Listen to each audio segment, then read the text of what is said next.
This is a run through of some notes that I want to piece together in a single recording. So one of them, I guess, would one concept that I need to talk about or lay out is how fascism that always begins in a proto-fascism occurs in the atmosphere in which there's a kind of mass hysteria over justice, because that is the kind of rhetoric that clouds the kind of the fascist personalities that get to kind of be the marshalling force within their own group as the kind of organizers of and the vanguard, and which are actually the burgeoning. They're trying to elect themselves as an elite. In fact, usually you find that at the core of all fascism is a kind of an elite that, if only it could, it really wishes to kind of project its power, and it feels under threat, and it feels like it's not going to get the kind of the slice of the pie that it wants, and so you get the kind of the most self-promoting individuals that are completely disguised in the rhetoric of justice for the group. And they've got all the mechanisms laid up to kind of vent any pressure that happens into the kind of mass hysteria, and that's the outside force that has been evil, and I'm going to correct it for us. You need me as the kind of the vicious, violent dog to set things right and to put history right. And so it becomes a kind of mythological project of correcting history. And so as soon as you've kind of got those mechanics laid out in your propaganda and your rhetoric, you don't have to worry about being effective, efficient, or not corrupt, because everything is just an effective history. And there's no responsibility apart from vilifying a group as some kind of group guilt and group shame. And so all you have to do is create propaganda of sympathy, which indirectly, automatically is the justification for vindication and violence against the out group, which has deprived your identity of the justice that it deserves. And so justice and revenge and sympathy are kind of either veils and guises of all the same currency, which is really the currency of the beta personality quadra. And so this is why you find that the people who are at the top of this are, generally, they need the world to be simplified in these terms, because without a kind of culture that buys into this matrix of reality, they're not very successful. And so often they do happen, these sorts of cultural manifestations, I would say, happen almost psychosocially, because these personality styles have been suppressed by an enlightened culture. By, for instance, if you look at the history of South Africa, yes, there's definitely opportunity for the propaganda of sympathy and rousing hate against groups, but the default position was non-racialism for a time. The default position was, let's be self-critical and let's do things better and take responsibility. And then that was all thrown away when there was a kind of overt corruption, and then it's much easier not to take any responsibility or accountability politically, as a government, which is the definition of government, is literally responsibility for the state of a nation, and just to say, no, it's all history. And so we just need someone who will have the courage to correct history in the fastest way possible, and whatever revenge occurs in that frame is what progress is, and will deliver us transformation in the ideological sense, although this ideology obviously has nothing to do with actually fixing the lives of individuals who have had inherited circumstances that are bad, yes, but those things need to be taken as a practical challenge to the system, and they need to be integrated in a way that doesn't shoot a country's economy in the foot, kind of thing. But this is just common sense. But and obviously, a pervasive, integral feature of any modern economy is private property. This is only relevant because of the current political well, it's not, it's the fascist solution of basically ending private property, which is, I mean, the way that it's being talked about and proposed, which is completely, it's literally, it's nonsense. It's delusional, surrealist, it's literally, it's not even conceivable. It's not a coherent policy in any way, shape, or form. It's impossible for it to work, for it to fly. It's just going to be a complete shit show. It's going to be worse than Zimbabwe, actually, if anything like what is being talked about is put into policy. But basically, it's the same as what happened in Nazi Germany, where basically the government effectively had control over everything, although what they didn't do, they didn't, I say this, but I don't actually know, but they only seized property selectively, and effectively, as far as I know, they didn't end private. I mean, de facto, they ended private property. So, I mean, that's just what I'm referring to. It's going to be what is being proposed at the moment by the EFF is de facto exactly what the Nazi system set up. I'm not sure how they actually structured it legally. It was obviously it was legal positivism, and it was probably just in terms of delineated policies of control. So they said basically that the Führer would be able to basically issue orders that would be limited real rights, probably. It would probably have some kind of interface with real rights, and so they would those orders would be ordered upon the property as a kind of a real right, which the state would probably contend, over the estate, some such thing. So they probably didn't dissolve the estates, because that would be, I mean, that. If you try to dissolve estates, I mean, bureaucratically, then the state would have to keep track of everything. And they didn't have, so they had the right to intervene any way they wanted to, and therefore, obviously, at the same time of intervening, they could restructure. But, and but I mean, they still needed capitalists to do the things.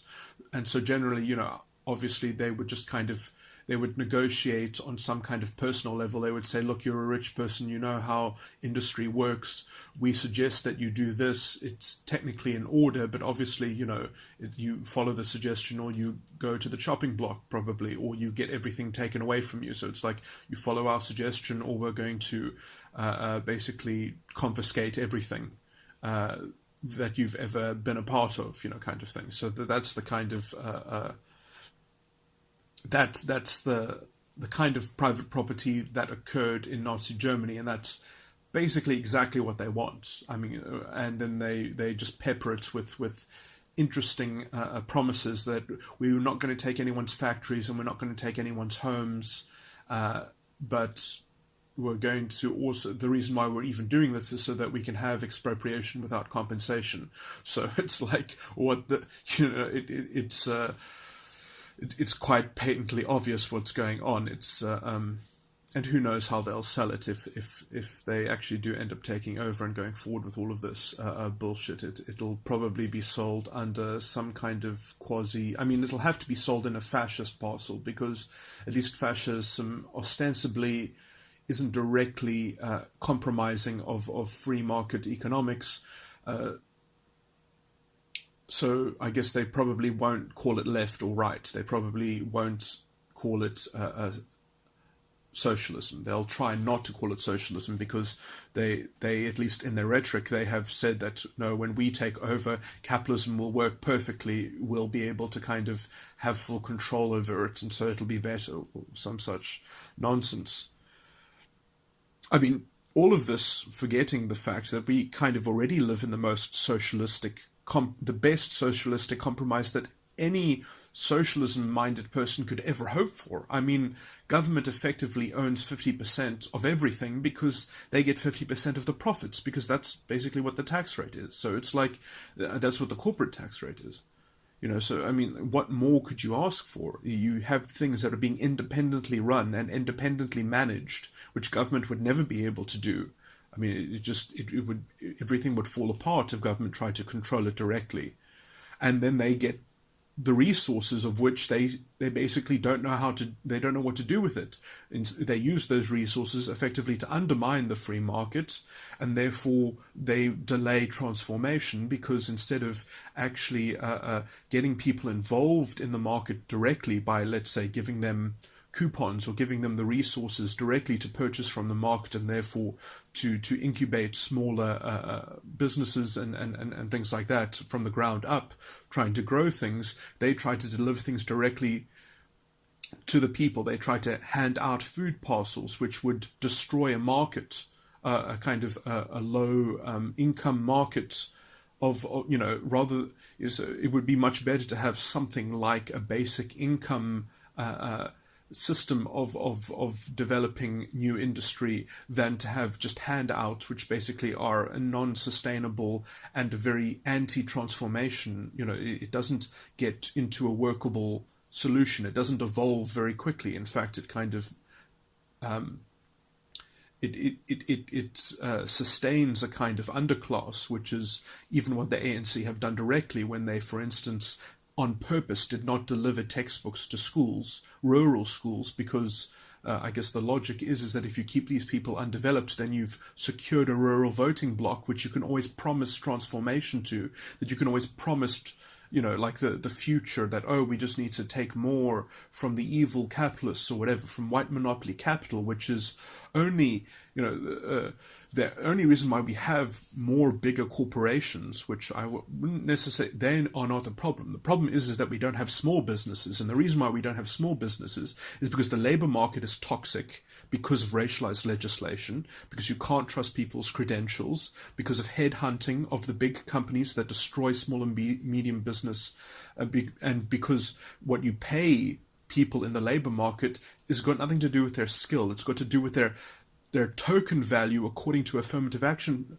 transformation, which, as I've said, has made the labor market toxic.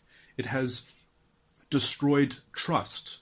I mean, it's hard enough to get a business to actually be functional. Now you have to make it functional according to some ideological red tape, that where you have to measure how many different races you have in your business at a certain proportion. I mean, if a small company of 4 people, how are they going to meet these quotas, these insane quotas that say you have to have 80% of your workforce must be the same as the demographic of the country when you're a company of 4 people? Now, that means that when you look for people, and you should be looking for people that just have the skills to make your business plan work, you have to look for people not only that have the skills, but have the right race.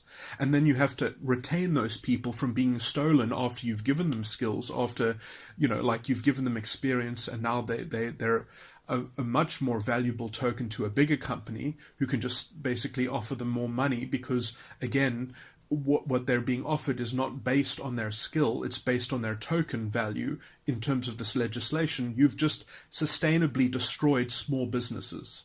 So very few industries can actually cope with that level of toxicity, which is basically government invented. And so you've got this kind of artificial transformation, which is just trying to keep on saying, no, we just need more of the same bullshit, because that is what seems to make things better. And it makes things better for the people who are beneficiaries of those policies. And it makes things far worse for everyone who does not have a job, because it atrophies the economy. It atrophies, especially at the bottom of the economy, which is where skills come from, which is where people learn about the market itself. You know, that can't even get started. And that is not the private sector's fault at all. That is the ANC's fault. That is the kind of policy which would even become even worse under the EFF. It's the kind of insanity that the EFF, it's the kind of the EFF tendency within the ANC, and now they even want to get together. So, yeah, it's, the more and more you feed this ideological engine of sympathy, revenge, the more destabilized things become, and then, the more you get a ramp up of mass hysteria over justice, which teeters toward justifying a kind of authoritarian moral paternalism that's going to fix history for everyone, and can do so if he is just allowed to do whatever the hell he wants, which is at the moment what's on the table is remove all private property. It's quite ridiculous. Just so that you can feed the kind of the moral outrage of this proto-fascist mob, which, gets fed by disgusting so-called intellectuals, like these racialist, disgusting racist people on the radio who say things like,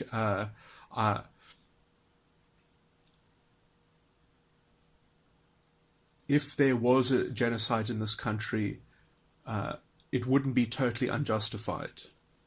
And that's what's on our public radio. That's the so-called public intellectuals that we have on the radio spouting disgusting things like that, and not being fined or taken off the radio by the public protector. Where's the public protector clamping down on this proto-fascist, anti-constitutional? And I mean, they even have these huge shows about like, oh, well, democracy is a passé thing. Democracy is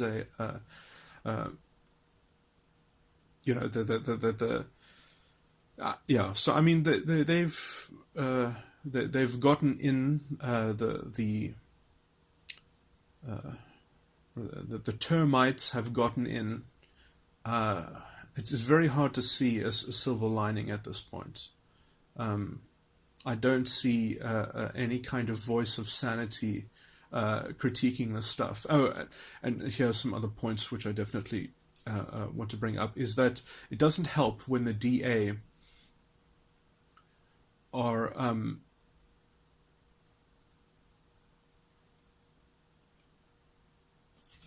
kind of pandering into this emotional circuit when they're not setting themselves apart. They're kind of they see the kind of the electric energy in this proto-fascist circus show, and they're trying to kind of contend on some level with it. They're trying to think that they have an argument that can kind of simulate that kind of proto-fascist a show of force or some such thing that can be quite the same solution on the same kind of emotional level, the kind of the same visceral emotional level, and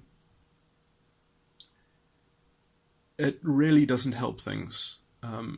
Because it actually draws the whole atmosphere further toward the center of being trapped in this vortex, being captivated by the vortex, that the only solution will be a kind of authoritarian strongman who has this kind of paternal moral force to sort things out. As soon as you try to throw your hat into that ring, you've really just sold the whole game to the and the ANC are I don't know how much consciously or unconsciously, because there's a lot of floating going on between the ANC and the EFF, where it looks like that they're going to eventually come together again. And I don't know if that's with the intention that they're all going to go fascist together, or they're all going to, or they're going to hopefully dilute this ideological toxin and try to educate these fascist dogs. But I don't really think so.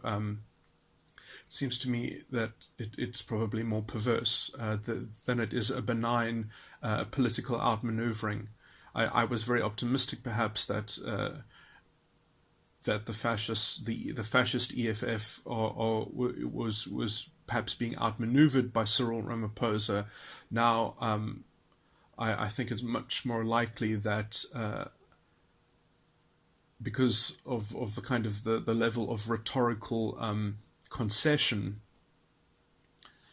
I don't know. Well, I mean, I don't even know if he has the will. I mean, is he actually? Does he have the idea that he's going to outmaneuver these people, or does he just not actually care? He doesn't draw the conceptual distinctions between the kind of the march, the mediocrity built into the built-in corruption built into the proto-fascist ideology, which is so easy. So politically expedient, to kind of not fix problems and just kind of find a scapegoat and then just make things worse as you concentrate more power. You give more power to corrupt institutions. Like that's obviously the solution, because you can label the institutions that you're taking power away from as, you can slander them as white monopoly capital. That's the proto-fascist beta quadra personality. That's how they do it.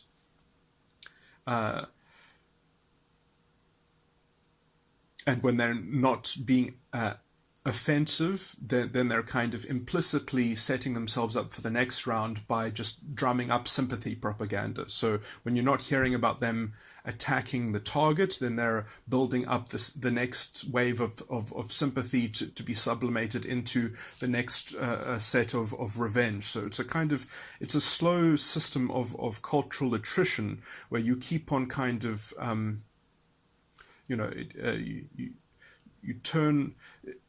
It happens in waves of cycles. The last time that you had a kind of, because you always let it calm for some bit, and then you ramp up the sympathy, and you ramp up the sympathy. This is what the people on the radio do, is they ramp up the racialist sympathy propaganda, and the kind of the moral outrage, which then gets sublimated by the political moves. So it's a kind of like so the one is the kind of the right punch, and the other one is the left jab. So it works in a kind of tandem. And I don't know if the ANC are part of it or not, or if Cyril Ramaphosa is kind of part of this. But he's not. It doesn't look like he's going to be outsmarting it. It looks like he's kind of falling victim to this kind of movement. And because the only way that you can kind of, you do have to attack it directly. You do have to kind of debunk it. You have to criticize it directly in an ideologically alert way. And I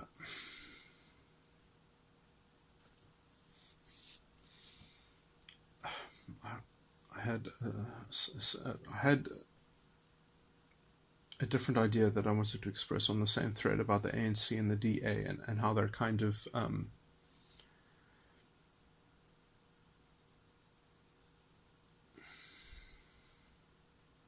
how they're feeding this wolf. I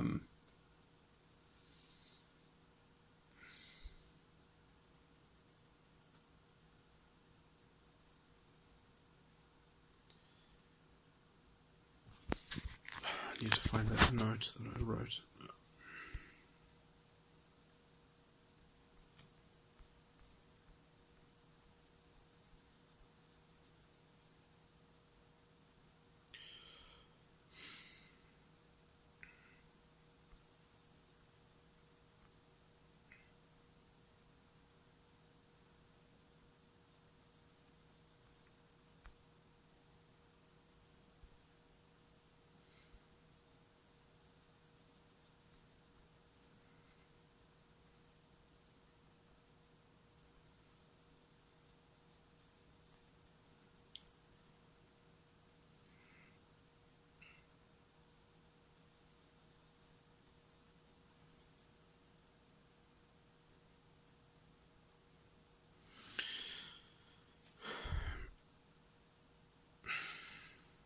Yeah, it's a very sore way to kind of get into the meat of this matter, but I need to kind of talk it out to clearly work out a rhetorical way of saying it in a not completely overtly provocative way. But I mean, basically the issue is fascism often, at the core of it, is a kind of beleaguered elite it's a group of people offering themselves to be the new elite, to kind of displace the old guard, to displace the old way of thinking. And this new style of elite is usually constructed out of a kind of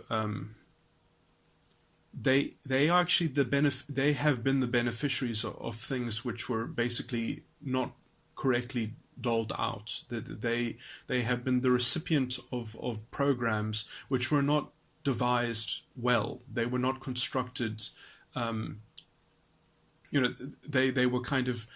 They were constructed to be abused. They were policies that were taken advantage of more so by the well-to-do. So the people who were better off or better connected got benefits from these affirmative action programs, not the actual, obviously I'm talking statistically, but so it's people that are wanting to kind of entrench and keep the benefits that they have accrued through these policies that have not helped the poor.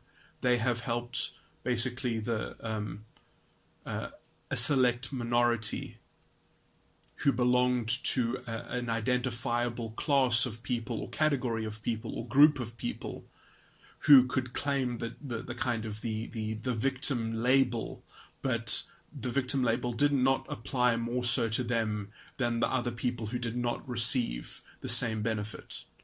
So that essentially is the mixed position that these people have. And so when you have people in that position, proto-fascism is the only way to quell their guilt. Is just blame history, blame the people who constructed the historical thing. So don't revise the solution. Don't make the solution more equitable or just, or work out the way to maximize that. You want to keep that ill-gotten gain, and so you just kind of have to scapegoat the people who generated the badness. So I mean, it would be fine if people could just say, well, obviously I'm not going to blame people to take advantage to be the beneficiary of a policy which is the law of the land. It's not in a sense, actually, the people, obviously that doesn't work in every single case, but very many of the beneficiaries of affirmative action, the people who became millionaires, especially the people who became millionaires and became this new artificial elite of this artificial transformation, they have done well in the same way that some white people did well because of apartheid. And also, there's a lot of mythological layers of lies of how, yes, relatively white people did well because of apartheid and black people did horribly. But when you actually go into that, what you actually get is that majority of white people's lives were not destroyed. Apartheid did not destroy white people's lives. Apartheid did destroy black people's lives, in some general sense. Yes, that is the breakdown. Not so much that so many white people benefited, it's just that they weren't undermined. Okay, so already, that already would offend a lot of people who need their racialist mythology, religion to justify this kind of revenge-based sympathy bullshit. In fact, pretty much the vast majority of white people that benefited from apartheid were the poorest whites, were the poor Afrikaner whites who got jobs, who got their jobs secured because of the restrictions on the labor market. What was called civilized labor for certain roles, which would secure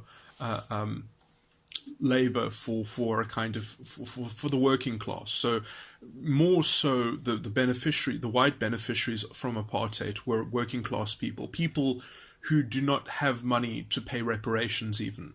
So so these inconvenient realities don't fit into the proto-fascist schema of history. It just doesn't work. So you have to just generalize everything into a fucking cartoon of oversimplified sympathy, revenge, retributivism of how these things work. There are a lot of errors in the proto-fascist mentality. There are a lot of oversimplifications that are required to propel and this cultural matrix of which doesn't, and this is also part of the reason why when they get in power and they use this logic in their policy, things completely fall apart, things completely fall to shit, because reality doesn't work this way. It works this way in some emotional, delusional mass hysteria over justice. and the people who are whipping people into believing this and into kind of structuring their pseudo-religious worldview according to this proto-fascist paradigm, like obviously they'll make out like a bandit. It's just like the family of Fidel Castro is immensely rich.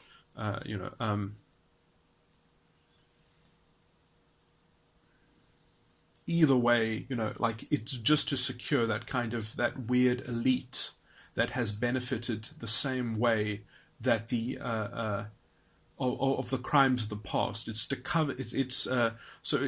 I mean, this is why fascism is by definition it is reactionary, and it always clothes itself in the most radical revolutionary rhetoric, and it's fucking bullshit. Yeah. And so this is what the DA and the ANC kind of need to tackle head on, and they obviously don't want to, because they don't want to attack the kind of the elites. They want to protect these kind of this burgeoning elite, black elitism, black nationalism that can only establish itself as a reactionary movement and deferring all the blame of everything onto an outside group as they continue to kind of inflate their own inefficiency and corruption and kind of self-enrichment that happens through policy that is not sustainable, that happens through policy that is not trying to grow the economy, that is trying to create more to be diverted by this elite through policies that are redistributing the outcomes, to make that statistical justice, which, as I said, the more that you indulge in that, the more you hurt the people who just don't get jobs. Because, I mean, that's great for people who get handed the jobs, and it's very bad for the people who have to contend with an economy that isn't growing. If we set up the economy to fix itself the fastest, we wouldn't indulge in shitty policy. We would have completely different kinds of affirmative action. We would have affirmative action nothing like it looks like now.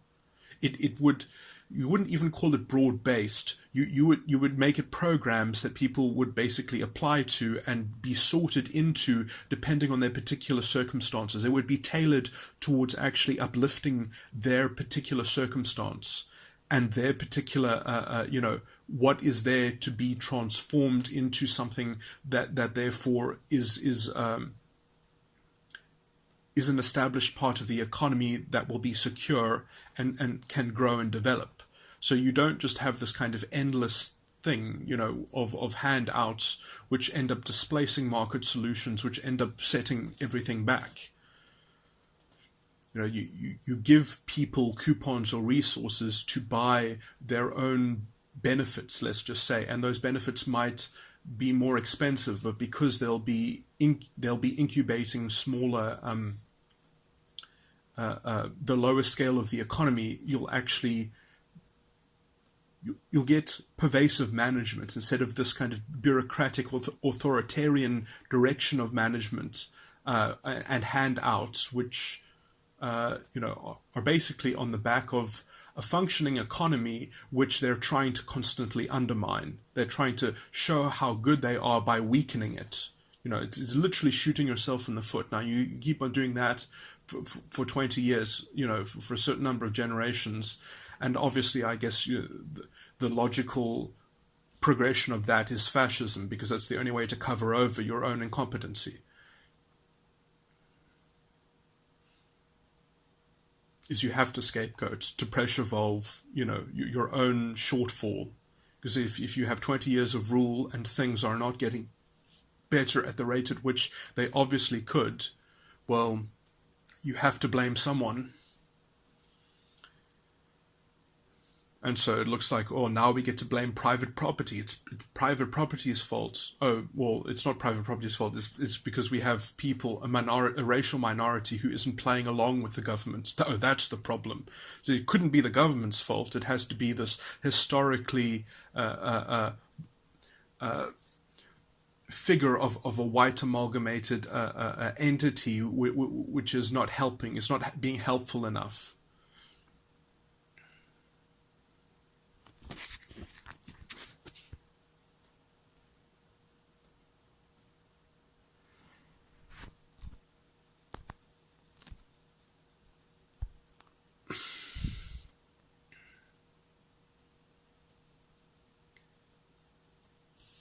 It's I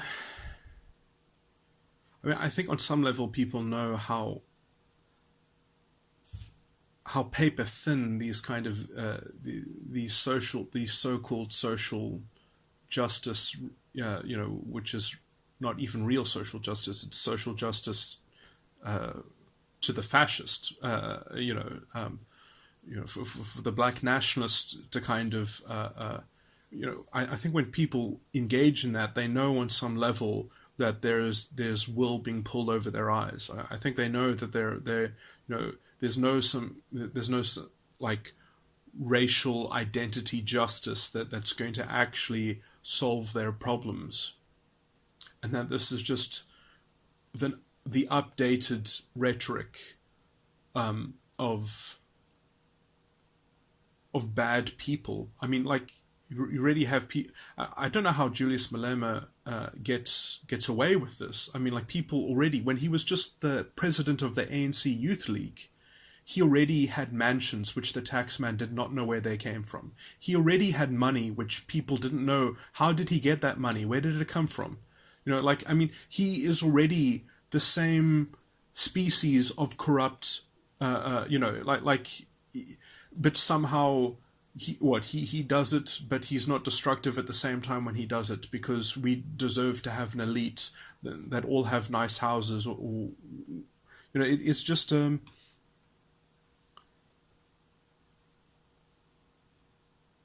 is some level of self-deception, I think. But I mean, yeah. So if they destroy this country under the banner of racialist pride readjustment, racialist pride equilibrium.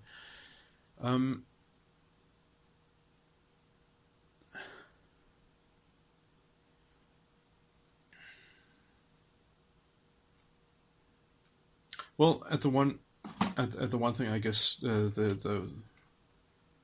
maybe it will be better for world history in the longer term, that people will know that black people can be just like Nazi Germany. I mean, at least then you'll have that you'll have a tangible example that you get the same racialist, like white people have the KKK. Well, black people made the EFF. So it's, it really is,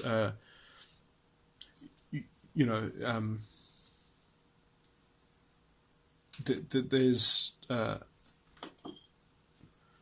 at least that idea that like black people can't be racist, at least that will be dispelled after the genocide. I guess the problem will be is if people don't look at the historical threads of this, and they don't follow it well enough to see the kind of because it really just has to do with it's the psychological politics of these beta personality types, and how people get sucked into their paradigm through kind of playing to, or throwing their hat in the ring of this mass hysteria over justice, which is you really have to deflate it. You have to poke a hole in it, because it is just completely